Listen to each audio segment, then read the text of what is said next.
भलो रे? अरे देखत नहीं खाई गोर मुरुक गइल बा।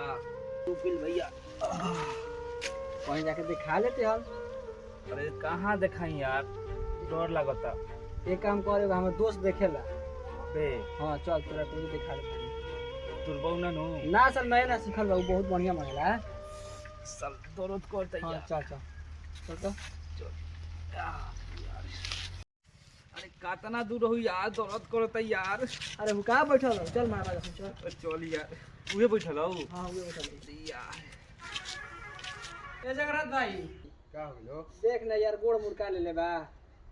हां आवा बैठो मार दो। बैठ बैठ। देखियो भैया अच्छा से मरियो, बहुत दर्द करता यार। मरे आवल नु भाई। अरे मार दे लेके एक्सपीरियंस बा। भाई अच्छा आओ यार, कोते कोते कोते। अरे आई कहां हो दर्द बता? यार ई का बतौरत भाई। कहां हो? का रुक का मार दे, ऐसे थोड़ी होई। हाथ के दोनों होने कंट्रोल रख। आई कोते कोते कोते कोते। अरे आई चिनका का बोलो? आई गोट का बोलो? भलो का? गोट टूट गई। जो रे साला जगन्नाथ बा, तोरा कहनी साला की गोड़ मोड़ दी त तू साला तुरिए देलाई के। अब ना ना सिखले रही और टूटिया लई त का होले? हां तो ठीक है कर ले।